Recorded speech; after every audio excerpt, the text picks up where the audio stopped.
आपको कितनी चीनी चाहिए जिंदा रहने के लिए और नॉर्मल लाइफ गुजारने के लिए? तो उसका जवाब है कि ज़ीरो, कोई भी नहीं, कुछ भी नहीं। अगर आप कभी भी कोई मीठी चीज़ ना खाएं, यानी जो कुदरती मीठी चीज़ें हैं उनके अलावा आर्टिफिशियल मीठी चीज़ ना खाएं, यानी कुकीज़ ना खाएं, चॉकलेट ना खाएं, केक ना खाएं, शरबत ना पिएं, फिजी ड्रिंक्स ना लें, आइसक्रीम ना लें, तो आपको कोई आपकी सेहत को फ़र्क नहीं पड़ेगा। प्लीज़ इस बात को याद रखिए कि चीनी सिर्फ मुंह के जायके के लिए है, ये सिर्फ मज़ा लेने के लिए है, ये सिर्फ टेस्ट बड को स्टिमुलेट करने के लिए, सिर्फ डोपामीन को प्रोड्यूस करने के लिए है। अदरवाइज़ इसका जितने इसके फ़ायदे हैं उससे बहुत ज़्यादा नुकसान है। देखिए, जब हम चीनी को अंदर लेकर जाते हैं तो ये हमारे मुंह के ज़रिए खुराक की नाली और मैदे के ज़रिए अंतड़ियों में पहुंचती है, तो उसी वक्त ये खून में शामिल हो जाती है। और जब ये खून में शामिल हो जाती है तो ये अगर तो बिल्कुल ही सिंपल सुक्रोज़ है, यानी जो आप चीनी है, तो ये तो एक इसमें कट लगता है और ये ग्लूकोज के 2 मॉलिक्यूल में तब्दील हो जाती है। और इसके अलावा जो दूसरी चीनी है, यानी जो स्टार्च हैं, वो भी जब अंदर जाते हैं नशास्तदार चीज़ें, तो वो भी शुगर में कन्वर्ट हो जाती हैं। और वो जो ही हमारे खून में जाती हैं तो फटाफट हमारा जिस्म उसको संभालने की कोशिश करता है, तो वो इंसुलिन को पैदा करता है। और इंसुलिन आती है, और इंसुलिन एक ज़बरदस्त किस्म का मॉलिक्यूल है, हार्मोन है। ये आपकी उस शुगर को जल्दी से मैनेज करने की कोशिश करता है। अच्छा, और मैनेज करने की इस तरह से कोशिश करता है कि इसको सेल में डालने की कोशिश करता है। और जब ये सेल्स में डालता है और जब चीनी ज़रूरत से ज़्यादा होती है तो ये चीनी जो है फैट में तब्दील हो जाती है। और ये जो फैट है ये फिर जब कहाँ इकट्ठी होती है, ये आपके जिगर में इकट्ठी होती है। और फिर जिगर के अलावा एक और बहुत बड़ी जगह है जहाँ ये इकट्ठी होती है, वो आपके फैट सेल्स हैं। और ख़ास तौर पर आपके पेट के इर्द गिर्द जो फैट सेल्स हैं, ये वहाँ इकट्ठी होनी शुरू हो जाती है। और ये जो फैट है, ये जिगर में जब बढ़नी शुरू हो जाती है तो इसी को फैटी लिवर कहते हैं। और ये फैटी लिवर भी एक तरह से बीमारियों की माँ है। और जो फैट आपके बाकी जिस्म में भी होती है, ये भी बीमारियों की माँ है। उसके बाद आप एक पूरी लाइन लगा लीजिए कि इसी फैटी लिवर की वजह से आपको इंसुलिन रेजिस्टेंस हो सकती है, आपको शुगर हो सकता है।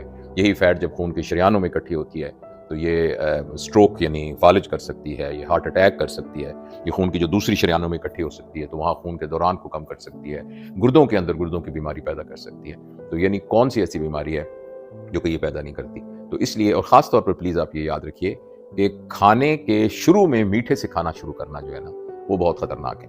और जो ही आप खाते हैं तो बॉडी में ग्लूकोज की एक स्पाइक आती है, और जो ही ग्लूकोज की जितनी जिस्म में ग्लूकोज की स्पाइक्स आएंगी तो उतना ही ज़्यादा आपके यानी फैट का इकट्ठा होना आपके जिगर में और पेट के मुख्तलिफ हिस्सों में और जिस्म के बाकी अज़ा में होना शुरू हो जाएगा, और बहुत नुकसानदेह है। लेकिन फिर भी अगर आपने चीनी खानी है तो आप एक बात याद रखिए कि खाने के शुरू में आप वो चीज़ें खाइए जो बिल्कुल शुगर नहीं है। मसलन सब्जियाँ, मसलन सैलड। आप सलाद की एक पूरी प्याली प्लेट पहले खाएं, उसके बाद आप फिर वेजिटेबल्स खाएं, और उसके बाद एंड में अगर आप खाना चाहें तो फिर थोड़ी सी शुगर ले सकते हैं। और वो जो शुगर लेनी चाहिए, सबसे बेहतरीन शुगर जो है वो प्योर फ्रूट है, प्योर फ्रूट।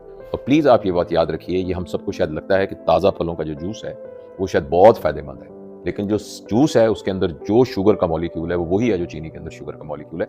थोड़ा सा फ़र्क है फ्रुक्टोज के अंदर और सुक्रोज के अंदर। तो लिहाजा फलों के अंदर जो जूस है वो फल के समेत लिया जाए तो फिर उसका फ़ायदा है, क्योंकि उसके साथ फिर फाइबर भी मौजूद है जो कि उसकी एब्जॉर्प्शन को डिले कर देता है। जो चीज़ अंदर जाकर फटाफट एब्जॉर्ब हो जाए वो हमारे जिस्म के लिए बड़ी खतरनाक होती है और वो ग्लूकोज स्पाइक्स पैदा करती है। तो अगर हम कल से ही ये देख लें कि अपने जिस्म में से चीनी को निकाल दें, बिल्कुल, मैं आपको पूरी जिम्मेदारी के साथ कहता हूँ कि अगर आप चीनी बिल्कुल घर खरीद के ना लाएं तो आपकी सेहत को फ़ायदा ही होगा, कोई नुकसान नहीं होगा। और ये जो चीनी का बहरान कहते हैं, ये तो फ़ौरन ख़त्म हो जाएगा, क्योंकि चीनी आप खरीदेंगे ही नहीं। आपको चीनी खरीदने की एक्चुअली ज़रूरत ही नहीं है। और इसके अलावा वो तमाम चीज़ें जो आर्टिफिशियली बनी हैं, जिनके जो स्टार्च और शुगर्स जिनके अंदर ज़्यादा मिकदार के अंदर हैं, वो बहुत ही ख़तरनाक हैं। इन चीज़ों से बचना चाहिए। बहुत बहुत शुक्रिया।